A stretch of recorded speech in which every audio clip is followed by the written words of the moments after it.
इस क्वेश्चन में हमसे कहा जा रहा है इलेक्ट्रिक फील्ड की वैल्यू गिवन है 6i cap plus 3j cap plus 4k cap. Calculate electric flux through the surface of area 20 centimetre square in Y Z plane.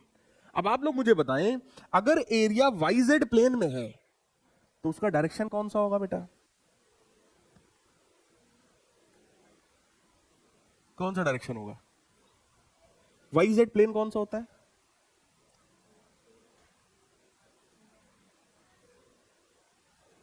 भाई देखो, इसको मैं एक्स एक्सिस मान रहा हूं, इसको मैं वाई मान ले रहा हूं, तो ये कौन सा हुआ? सही है। अब आप लोग मुझे बताएं वाई जेड प्लेन कौन सा है? ये वाली दीवार या ये वाली दीवार? सही है, यही है वाई जेड प्लेन। भाई देखो, ये एक्स था, ये वाई है और ये जेड है, तो वाई जेड प्लेन तो यही दीवार हुई ना। अब इस दीवार का अगर एरिया वेक्टर आपसे पूछे तो वो एरिया वेक्टर किधर होगा? बताओ, इस दीवार का एरिया वेक्टर किधर होगा? परपेंडिकुलरली, तो ऐसा होगा बाहर की तरफ, यानी कि एक्स डायरेक्शन। सही है। तो अगर मैं आपसे कहूं कि बेटा एरिया 20 यूनिट्स का है, आप मुझे एरिया वेक्टर बताइए, तो that should be 20 I cap. देखो, एक बात हमेशा याद रखो, एरिया प्लेन के परपेंडिकुलर होता है। अगर प्लेन वाई जेड है तो वाई जेड के परपेंडिकुलर तो एक ही एक्सिस बचा, एक्स। तो एरिया किस डायरेक्शन में होगा? एक्स डायरेक्शन में। तो क्या एरिया वेक्टर पता है? इलेक्ट्रिक फील्ड सिंपल है, 6i cap plus 3j cap plus 4k cap. Electric flux जो होता है बेटा, उसका फॉर्मूला होता है electric field dot area vector. Dot product हमें वेक्टर का लेना है, तरीका बड़ा सिंपल है, आई वाला आई से मल्टीप्लाई होगा, जे वाला जे से, तो इधर जे है लेकिन इसमें है ही नहीं, तो 0 से मल्टीप्लाई हो जाएगा, वो खत्म। के वाला के से, वो भी खत्म। तो कुल मिला के वैल्यू कितनी बची? 120। यूनिट कोई बता सकता है मुझे?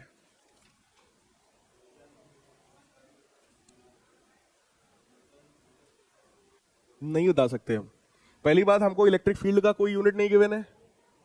बोलो यार, हमको इलेक्ट्रिक फील्ड का कोई यूनिट गिवन है क्या? नहीं। एरिया का कोई यूनिट गिवन है क्या? सेंटीमीटर स्क्वायर या मीटर स्क्वायर? तो तुमको कैसे पता कि तुम सीजीएस में लिखने वाले हो कि एमकेएस में? ऐसे में बेटा आंसर भी हम यूनिट्स लिख करके छोड़ देंगे। समझ में आई बात? लेकिन अगर यही एरिया सेंटीमीटर स्क्वायर में होता, मीटर स्क्वायर में होता, तो हम एक बार आंसर यूनिट में लिख सकते थे अकॉर्डिंग टू क्वेश्चन। लेकिन उसमें भी एक क्वेश्चन मार्क आता कि सर इलेक्ट्रिक फील्ड का यूनिट तो हमको नहीं पता है।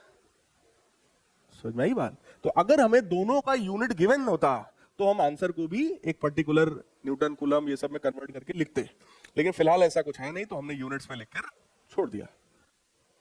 क्लियर है? अगला क्वेश्चन देखिए।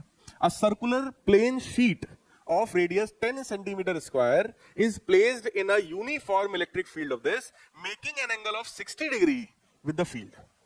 अब देखो, इलेक्ट्रिक फील्ड हमें पता है 5 इंटू 10 की पावर 5, सर्कुलर प्लेन है, रेडियस पता है, तो एरिया पाई आर स्क्वायर होगा, बोलो।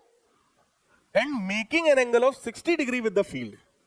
जो एरिया है हमारा, जो प्लेन शीट है, वो बेटा 60 डिग्री का एंगल बना रहा है। आपको इलेक्ट्रिक फ्लक्स बताना है। बताओ इलेक्ट्रिक फ्लक्स कितना होगा?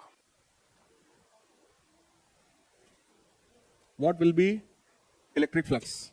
बताइए। इलेक्ट्रिक फ्लक्स का बोलो फॉर्मूला क्या होता है?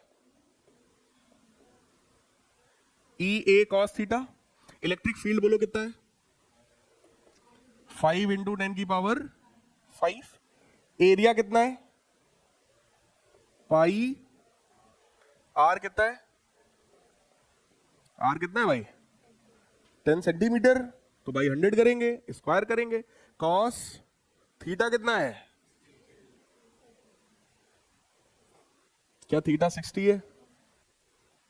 मैंने अभी भी आपसे कहा था एक क्वेश्चन अभी पहले, जब भी कभी ऐसा कोई क्वेश्चन आएगा आप सोचेंगे कि थीटा किसके किसके बीच का एंगल है? ई और ए। चेक करिए, क्या ये ई और ई के बीच का एंगल गिवन है? हाँ? फील्ड के साथ किसका एरिया, किसका एंगल है ये? 60 डिग्री कौन सा एंगल है? बताओ भाई। प्लेन शीट और इलेक्ट्रिक फील्ड का एंगल है। तो अब आप मुझे बताएं, अगर कोई प्लेन शीट है, मान लो इलेक्ट्रिक फील्ड ऐसा है, एक्स डायरेक्शन में हमने माना इलेक्ट्रिक फील्ड है। क्लियर? अब ये जो प्लेन शीट है ये कितना एंगल बना रहा है?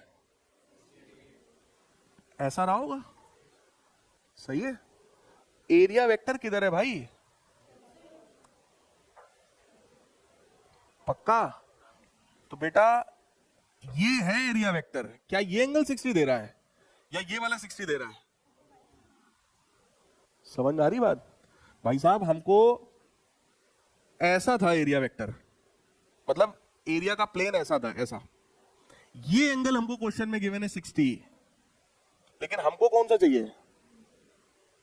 हमको किसके बीच का एंगल चाहिए होता है? इलेक्ट्रिक फील्ड और एरिया वेक्टर। एरिया वेक्टर तो खुद ही प्लेन के परपेंडिकुलर होता है, तो ये एंगल कितना होगा? समझ में आई कुछ बात? तो यहां पर हमें कौन सा एंगल चाहिए? अब इसको आप रखेंगे और अपना सिंप्लीफाई करेंगे, then you will get your answer as cos 30 की वैल्यू बोलो जरा। हाँ, तो इसको बेटा सॉल्व करेंगे and the answer will become 1.36 into 10 to the power 4 newton metre square per coulomb. अब ये भी देख लो, बहुत जरा सा क्वेश्चन है, कुछ नहीं क्वेश्चन में, लेकिन बहुत कुछ है। बोलो यार, अच्छे अच्छे से गलत करवा सकता है क्वेश्चन, सिर्फ एंगल का खेल है। तो आपको चीजें बहुत बारीकी से बेटा समझना है, ये फिजिक्स है। जरा भी कुछ हुआ बस चेंज हो जाता है मामला। लैंग्वेज को बहुत क्लियरली पढ़िएगा, क्या दिया है, क्या पूछ रहा है, ठीक है?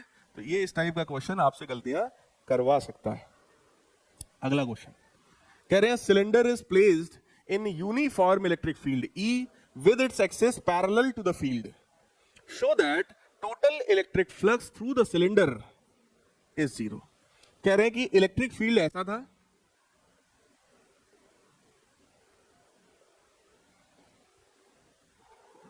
कहा जा रहा है कि एक सिलेंडर ऐसा हम लोगों ने माना जिसकी एक्सिस इलेक्ट्रिक फील्ड के पैरेलल है। तो आपसे कह रहे हैं प्रूफ करके दिखाओ कि net electric flux through the cylinder is 0। तो ठीक है भाई, हम ये कहेंगे कि यहां से देखो इलेक्ट्रिक फ्लक्स बाहर निकलेगा, इलेक्ट्रिक फील्ड लाइन बोलो बाहर निकलेगी यहां से, एरिया वेक्टर इधर होगा, इलेक्ट्रिक फील्ड ऑलरेडी इधर ही है, सही है। और इधर से क्या होगा?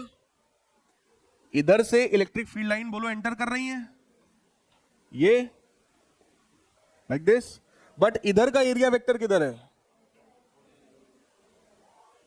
क्या ये बात समझ में आ रही है? तो ये ऐसा मामला है, एरिया वेक्टर ऐसा है, ठीक, लेकिन इलेक्ट्रिक फील्ड ये है, जबकि इधर इलेक्ट्रिक फील्ड भी इधर ही है, एरिया वेक्टर भी इधर ही है, सही है। फ्लक्स एंटरिंग, फ्लक्स जो एंटर कर रहा है उसकी वैल्यू बताइए। क्या ये माइनस ई ए है?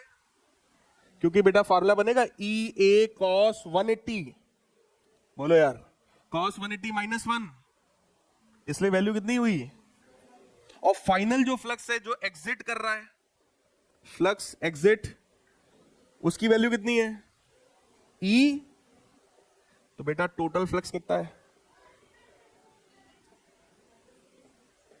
टोटल फ्लक्स कितना है भाई? क्या ये टोटल फ्लक्स 0 हो गया? कोई डाउट हो तो बताओ। क्लियर है?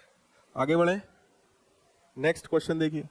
Calculate number of the electric lines of originating from charge of 1 coulomb. 1 coulomb charge से कितनी इलेक्ट्रिक फील्ड लाइंस निकलती हैं? ये हमारा क्वेश्चन है। क्वेश्चन समझ में आया? 1 कूलम चार्ज से कितनी इलेक्ट्रिक फील्ड लाइंस निकलती हैं? बोलो कैसे निकालेंगे? हाँ, 1 कूलम चार्ज से कितनी इलेक्ट्रिक फील्ड लाइंस निकलती हैं? ये 1 कूलम चार्ज है, इसके आसपास तो मान लो कोई एक एरिया, ये गॉसियन सरफेस है। अब इससे निकलने वाला, इस गॉसियन सरफेस से निकलने वाला फ्लक्स जो होगा, क्या उसका formula Q in by epsilon not है? क्यू इन कितना है? 1 कूलम। तो क्या फ्लक्स की वैल्यू 1 अपॉन एप्सिलॉन नॉट हो गया? बोलो भाई, मतलब इस गॉसियन सरफेस से इतना ही फ्लक्स निकल रहा है, तो वही तो 1 कूलम वाले चार्ज से निकलने वाला फ्लक्स है। इसका मतलब फ्लक्स की वैल्यू कितनी हो गई? 1 अपॉन 8.85 इंटू 10 की पावर माइनस 12 इसको अगर हम लोग सिंप्लीफाई करेंगे तो इट विल बिकम 1.129 इंटू 10⁻11। एक कूलम चार्ज से इतनी सारी इलेक्ट्रिक फील्ड लाइंस निकलती हैं।